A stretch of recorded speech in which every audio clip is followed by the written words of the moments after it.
먼저 조금 전 받은 따뜻한 좋은 정보가 있어서 전해드리겠습니다. 중국 빅테크 기업들이 미국 증시에서 퇴출 위기에 놓이면서 투자자들의 우려가 컸는데요. 미국과 중국 간의 회계 감독권을 둘러싼 갈등이 해소될 전망이라는 소식입니다. 요 며칠 중국 주식시장 상황과 중국 주요 경제 상황은 먼저 이 소식을 전해드린 후에 바로 전해드리겠습니다. 뉴욕 증시에 상장된 중국 기업의 회계 감독권에 관한 합의에 근접했다는 소식이 전해졌는데요. 월스트리트 저널은 사안에 정통한 소식통을 인용해서 미국과 중국이 뉴욕 증시에 상장된 중국 기업들의 회계 감독권에 관한 합의에 근접했다며 중국 증권 당국은 미국에 상장된 자국 기업과 이들 기업의 회계 법인들이 회계 감사 보고서와 기타 데이터를 중국 본토에서 홍콩으로 이전할 수 있도록 준비하고 있다고 전했습니다. 데이터가 홍콩으로 이전하면 미국의 회계감독기구인 상장기업 회계감독위원회 소속 감사관들이 홍콩을 방문해서 중국 기업들의 기록을 현장 감사하게 된다는데요. 이미 중국 증권감독관리위원회는 일부 중국 기업과 회계법인들에게 이러한 계획을 통보했다고 합니다. 미국 상장기업 회계감독위원회 감사관들이 이르면 다음 달 홍콩을 방문할 수 있다고 하는데요. 최종 합의는 미국이 중국 기업들의 회계감사 보고서에 대해 완전한 접근 권한을 보장받았다고 판단해야만 이루어질 수 있을 것이라고 소식통은 전했습니다. 합의가 이루어지면 미국 증시에 상장된 중국 기업의 회계감독권 문제를 둘러싼 미국과 중국의 오랜 갈등이 해소될 전망인데요. 증시에는 큰 호재로 역할을 해주지 않을까 기대가 되고 있습니다. 미국은 그동안 미국에 상장된 중국 기업들에 대해 미국 당국인 증권거래위원회가 재무제표와 감사보고서 등 회계 감독권을 가질 수 있도록 요구해 왔는데요. 중국 정부는 국가 안보 우려를 이유로 중국 기업이 외국 정부에 회계감사 보고서를 제출하는 것을 금지했습니다. 증감에는 앞서 2020년 3월 증권법을 개정해서 중국 기업이나 개인이 정부 허가 없이 외국 정부의 증권 활동 관련 서류를 제공할 수 없도록 규정했습니다. 이에 미국 증권거래위원회는 지난 3월부터 수차례 거쳐서 미국에 상장된 중국 기업 270곳, 이곳의 절반이 넘는 159곳을 상장 폐지 명단, 예비 명단에 추가하면서 중국을 압박했습니다.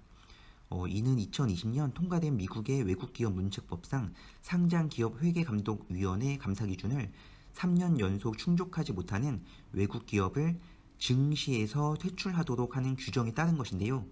상황이 악화되자 중국 대표 전자상거래업체 알리바바와 중국 패스트푸드 기업 얌차이나 등 일부 기업은 뉴욕 증시 퇴출에 대비해서 홍콩 증시에 이중 상장하는 계획을 마련 중이고, 그리고 중국 국영 석유회사인 중국 석유화공그룹 신호펙과 자회사인 상하이 석유화공 신호펙 상하이, 그리고 중국 석유 페트로차이나, 중국 알루미늄, 중국생명 등 5개의 국영기업은 자진해서 뉴욕 증시에서 발을 뺐습니다.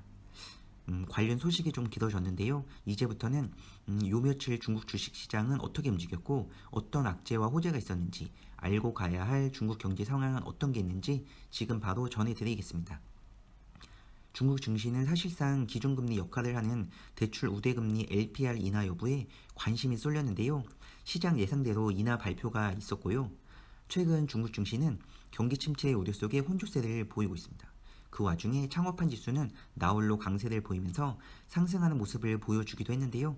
지난달 중국 소비, 생산, 투자 등 실물 경제 지표 회복세가 둔화하고, 또 청년 실업률이 사상 최고치인 19.9%까지 치솟은 전력난까지 악화되면서 경기 침체 우려가 커진 게 악재로 작용을 하고 있습니다. 중국 여행하면 떠오르는 상하이 야경. 저도 한 20년 전에 상하이에서 공부할 때 와이탄을 배경으로 야경 사진을 남기려고 인파를 비집고 다녔던 기억이 있는데요. 얼마 전 불 꺼진 와이탄이란 소식을 보고 깜짝 놀라기도 했습니다. 인민은행이 중기 유동성 지원 창구 MLF, 역환매 조건부 채권 등 정책 금리를 내리고, 또 리커창 총리가 나서서 경기 부양책을 약속했지만 경기 침체 우려를 가라앉히긴 역부족인 모습입니다. 게다가 경기 침체 우려 속 위안화도 계속 약세행진 중인데요. 이런 상황 속에 시작된 중국 증시, 월요일은 거래액 1조 위안을 돌파하면서 반등에 성공했습니다. 이날 중국 중앙은행인 인민은행이 사실상 기준금리인 대출 우대금리 LPR을 인하하면서 투자 심리가 개선됐다는 분석인데요. 인민은행은 이날 1년 만기 LPR을 3.7%에서 3.65%로 낮추고 5년 만기 LPR도 4.45%에서 4.3%로 인하했습니다. 1년 만기 LPR은 올해 1월 이후 7개월 만에, 또 5년 만기 LPR은 올해 5월 이후 3개월 만에 인하되었습니다. 인민은행이 이번에 1년물 LPR보다 5년물 LPR을 더 큰 폭으로 낮춘 것은 이것을 보고 중국 정부가 부동산 시장을 안정시키겠다는 의지를 드러냈다, 뭐 이런 해석이 나오는데요. LPR은 중국 내 18개 시중은행이 이들이 보고한 최우량 고객 대출 금리 평균치로, 중국 정부는 전 금융기관이 LPR을 대출 업무의 기준으로 삼도록 요구하고 있습니다. 사실상 중국 기준금리 역할을 하는 것인데요. 외국인 자금도 밀물처럼 유입되면서 호재 역할을 잘 해주었습니다. 이날 유입된 북향 자금, 중국말로 북향 자금이라고 하는데요. 즉 외국인 자금 규모는 43억 2,500억 위안으로 기록되었습니다. 화요일 중국 증시는 미국의 긴축 우려와 위안화 급락으로 외국인 자금이 썰물처럼 빠져나가면서 혼조세로 마감했습니다. 거래 대금은 6거래일 연속 1조 위안은 돌파했는데요. 이날 미국 연준의 고강도 긴축 기조가 이어갈 것이란 우려의 목소리가 커지면서 투자자들의 심리를 위축시켰습니다. 이에 따른 여파로 이날 달러 대비 위안화 가치도 큰 폭 저하됐습니다. 외국인 자금도 썰물처럼 빠져나가는데요. 92억 2,800만 위안이 빠져나간 것으로 기록됐습니다. 순유출 규모로는 상당히 많은 액수인데요.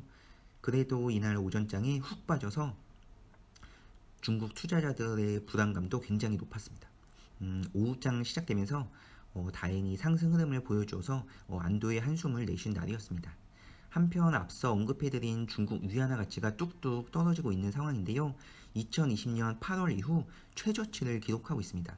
위안화 약세는 당분간 이어질 전망입니다. 중국 주식에 투자하는 한국 투자자 입장에서 본다면 기존 투자자들에게는 아주 좋은 상황이고, 새로운 투자자 입장에서는 조금 조심스러운 상황인데요. 제가 예를 들어서 쉽게 한번 풀어보겠습니다. 얼마 전 환율이 1대 164, 즉 중국 돈 1위안이 한국 돈 164원 이럴 때 중국 돈 100위안이면 한국 돈 16,400위안이고요. 이때 100위안 하는 주식을 1000주 샀다면 중국 돈 10만 위안을 투자한 것인데요. 한국 돈으로는 1640만 원을 중국 주식에 투자한 셈입니다. 중국 돈 10만 위안, 한국 돈 1640만 위안을 투자한 것이요. 근데 요즘 환율이 1대 194, 즉 중국 돈 1위안이 194원인데요. 그러면 중국 돈 10만 위안은 1940만 원이 되는 것입니다. 당시 10만 위안, 한국 돈 1640만 원을 투자했는데 지금 환율 변동으로 10만 위안이 1940만 원이 되면서 구매한 주식이 오르지 않고 변동이 없어도 환율 변동으로 인해서 300만 원 수익을 얻게 되는 것인데요. 물론 수수료 이런 거 저런 거 일단은 빼고 말씀드린 겁니다. 반대로 지금 1대 194 환율로 중국 주식에 투자했는데 시간이 조금 지나서 환율이 다시 1대 164 정도로 변한다면 주식 변동에 상관없이 손해를 보게 될 것입니다. 그러니 중국 주식에 투자하시는 분들은 환율 변동을 잘 확인하시기 바랍니다. 물론 현지에서 증권 계좌를 만들어서 현지화폐로 투자하시는 분들은 상관없겠지만 국내 증권사를 통해서 해외 주식하시는 분들은 꼭 체크하시기 바랍니다. 한동안 약세가 이어질 것이라는 게 전문가들의 예상입니다. 수요일 중국 증시는 폭락했습니다. 거래 대금은 7거래일 연속 1조 위안을 돌파했는데요. 2분기 실적 시즌이 마무리되고 있는 가운데 이익 전망치의 하향 조정 우려가 커진 데다 외국인 자금이 대거 이탈한 것이 악재로 작용했다는 분석입니다. 이날 중국 전기차 배터리 대장주 링더스다이가 급락세를 보이면서 창업한 지수를 끌어내렸습니다. 링더스다이의 올해 상반기 순이익과 매출이 시장 전망치를 웃돌았지만 2분기 매출 총이익률이 떨어진 것과 최근 전력난에 따른 현지 공장 가동 중단 이슈가 투자 심리를 위축시켰다는데 많은 의견이 이렇게 전해지고 있습니다. 외국인 자금도 66억 1,500만 위안 순유출된 것으로 기록됐습니다. 목요일 중국 증시는 대규모 경기 부양책에도 힘을 내지 못했습니다. 이날 거래 대금은 8거래일 만에 1조 위안 아래를 밑돌았는데요. 상하이 종합은 큰 힘을 내지 못했지만 그래도 1% 가까이 올라가 주었습니다. 중국 당국의 경기 부양책에 대한 기대감이 호재 역할을 해준 날이었는데요.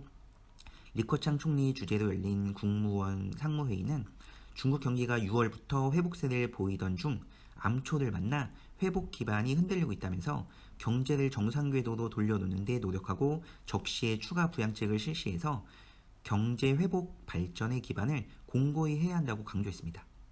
그러면서 경제 안정 19개 정책을 추가로 마련했다며 기존 정책과 시너지를 창출하고 중국 경제를 더 나은 방향으로 발전시키겠다고 밝혔는데요. 하지만 중국 쓰촨성에 이어서 충칭시도 계획 정전 기한을 연장했다는 소식이 악재로 작용하고 있습니다. 극심한 폭염으로 양쯔강 수위가 낮아지면서 전력 공급이 줄어서 계획 정전을 실시해 왔는데 지속적인 폭염에 연장하기도 한 것입니다. 쓰촨성과 충칭시가 전기차, 반도체, 배터리 등 중국 제조업에서 차지하는 비중이 높은 만큼 향후 중국은 물론 세계 경제에 적지 않은 파장을 미칠 것이라는 우려가 증폭되고 있습니다. 이번 경기 부양책에 대해 조금만 더 소개해 드리겠습니다. 얼마 채권을 발행하고 또 얼마 허용하고 증액하는 등의 내용은 전하는 저도 듣는 분들도 크게 와닿지 않는 부분이기 때문에 과감히 버리고요. 물론 고수이신 분들은 이미 알고 계실 것이라 생각합니다. 지금부터 스케치만 해드리면 지난 6월 예고했던 3천억 위안 상당의 인프라 투자 지원금을 제외하고 1조 위안 상당의 경기 부양책을 발표한 것인데요. 최근 역대급 폭염, 폭우, 가뭄 등 이상 기후로 경제적 타격이 불가피하면서 중국 정부가 위기감을 느낀 것으로 풀이하고 있습니다. 지난 4월, 5월 상하이와 베이징 등 주요 도시에서 코로나19 감염 확산을 막기 위한 전면 부분 봉쇄 조치가 취해지면서 직격탄을 맞은 중국 경제는 6월 봉쇄 해제와 더불어 회복세를 보이는 듯 했는데요. 하지만 중국 경제는 그때부터 시작된 폭염과 가뭄에 다시 발목을 잡힌 상황입니다. 코로나 봉쇄로 인한 어려움만 생각했지 이렇게 폭염으로 인한 피해는 사실상 상상도 못한 부분인데요. 일각에서는 이번 경제안정 19개 조치의 실효성에 의문을 제기하기도 합니다. 중국 경제 회복의 발목을 잡은 실질적인 원인인 제로 코로나 정책을 중국 당국이 여전히 고수하고 있는 데다가 부동산 부분이 여전히 취약하다는 이유인데요. 블룸버그에 따르면 골드만삭스는 이번 중국의 부양책은 올해 경제 성장률을 우리 전망치인 3%에서 더 끌어올리기엔 충분하지 않다고 진단했습니다. 부양책이 정부 수입의 급격한 감소분을 상쇄하고 인프라 투자 증가를 어느 정도 뒷받침할 수 있다면서도 현재 부동산 부문은 매우 취약하고 제로 코로나로 인해서 주요 정책의 완화 조치가 없는 한 지지부진한 성장세를 이어갈 것이라고 전했습니다. 노무라 증권 역시 보고서에서 이번 조치는 게임 체인저가 아니라면서 과거 완화 사이클에선 부동산이 큰 역할을 했지만 부동산은 여전히 심각한 어려움이 처해 있다고 전했는데요. 또 다른 전문가도 대규모 추가 부양책은 기대하지 말라 하면서 국무원이 언급한 내용을 보면 특별 국채와 같은 비상 도구를 선택할 가능성은 적다고 전했습니다. 금요일 중국 증시는 다시 힘을 내기 시작했습니다. 오전 10시 50분 현재 상승 흐름을 이어가는데요. 지난 5일간 흐름을 봐도 현재 이렇게 상하이 종합 3250선에서 움직이고 있는 모습입니다. 지난 24일은 한중 수교 30주년 기념일이었습니다. 한중 양국이 손을 잡은 지 30년이 되었는데요. 이 부분도 준비한 내용이 있으나 길어지기에 다음에 기회가 될 때 살짝 전해드리겠습니다. 한중 양국이 앞으로 향후 30년 좋은 친구가 되고 중국 관련 주식 또 사업하시는 모든 분들에게 도움이 되는 기회의 시간이 되기를 기도해 봅니다. 집카페TV는 주말 특집을 통해서 요 며칠 중국 증시 상황과 중국 주요 경제 상황을 포인트만 잘 정리해서 중국 주식은 지금 코너에 올려드리고 있습니다. 성의껏 잘 준비하고 있습니다. 많은 관심 부탁드리며 구독과 좋아요도 꾹 눌러주시길 부탁드립니다. 감사합니다.